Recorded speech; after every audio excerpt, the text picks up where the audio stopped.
When the world falls silent, the Ember speaks. Welcome to the Ember Hour, where stories glow even in the dark. In the land of Oduma, where the hills hold secrets and the air hums with stories, there is a river that remembers names, not in thunder, not in floods, but in a hush, soft as breath on glass. They say it murmurs the names of the forgotten, those who were silenced, erased, or lost. At dusk, when the frogs fall silent and smoke clings to the treetops, the river speaks, not with words, but with a pulse you feel in your bones, a rhythm that calls, not just to ears, but to memory. Abeni had always felt the river's pull. Even as a child, she would sit at its edge, toes in the mud, eyes on the current, listening for something that had no shape, yet stirred inside her, like the wind behind thunderclouds. In Oduma, old women stitched stories into baskets, and children tossed pebbles into the river, hoping it might say a name back. Most heard only silence, but some swore. On moonless nights, the river whispered like a grieving mother, and always, it whispered a name no one remembered, but everyone feared.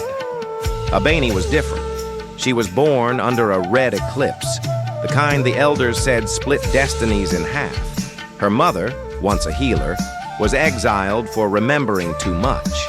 And Abeni? She dreamed of faces that had no names.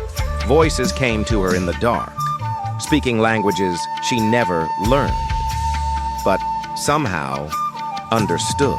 One evening, as the sun melted behind the hills, Abeni dipped her gourd into the river and froze. The water pulsed, not with waves, but with memory. Her chest thrummed, her bones hummed, and then came the dream. A woman with silver eyes and a staff woven from braided reeds. She said, "Go where the river runs backwards. Your name is only the beginning." By dawn, Abeni was gone. Her feet knew paths her mind did not. Trails lost to time and swallowed by earth. Birds she had never seen flew ahead in silence. Trees leaned as she passed, branches nodding like old friends. And then she reached the bend, where the river flowed backwards. The river shimmered, not like water, but like glass catching a ghost. Visions flickered across its surface. Children with hollow eyes, warriors buried without names, a mother wailing in a language no one remembered. And Abeni? She stepped in. The water didn't chill her. It wrapped her, like a memory long buried, but never broken. She didn't walk on stone, but on script, glowing names, woven into the riverbed like constellations beneath her feet. Names rose, not shouted, but whispered in rhythm.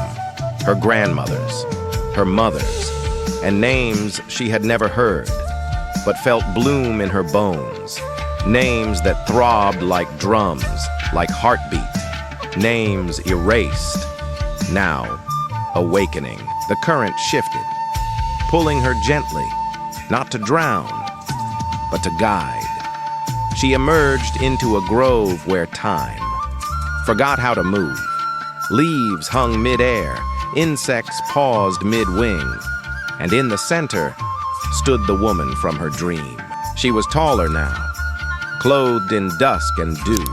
Her silver eyes held centuries. "You came to remember," she said. "But do you know what it means to carry the forgotten?" And before Abeni could answer, the earth stirred, and the trial began. The woman's staff struck the ground. The earth answered. From the soil, faces rose. Ghosts of the rewritten, mothers erased, warriors called traitors, songs silenced, names outlawed. "To remember," she said, is to bear. To speak, she continued, is to awaken the bones of those the world buried in shame. Will you carry their truth, even when it burns your back, even when the world turns its face? Abeni's hands trembled, her mouth opened, not to answer, but to remember. Let their stories flow through me, she whispered. Let me carry their names, like rivers carry roots. The keeper nodded, and all around them, the grove bloomed, not with flowers, but with stories. Rising from the ground like breath returned. The river moved again, not forward, but inward. It carried her, not as a girl, but as a vessel. Abeni's heartbeat now matched the pulse of memory, a living drum, echoing the silence of generations past. When she opened her eyes, she was back. But Oduma was not the same. The sky trembled. The earth leaned in. She did not sing, but her voice carried mist. And as she spoke, forgotten names returned to the mouths that once feared them. Children gathered by the riverbank, drawn by a feeling they could not name. She did not speak in riddles, but in rhythm.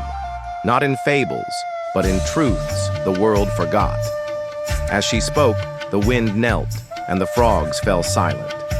Mist coiled around her words. Like it too had been waiting. Names once banned became lullabies. Lineages denied were returned like heirlooms. The elders bowed, not from fear, but from recognition. Her feet no longer touched the earth.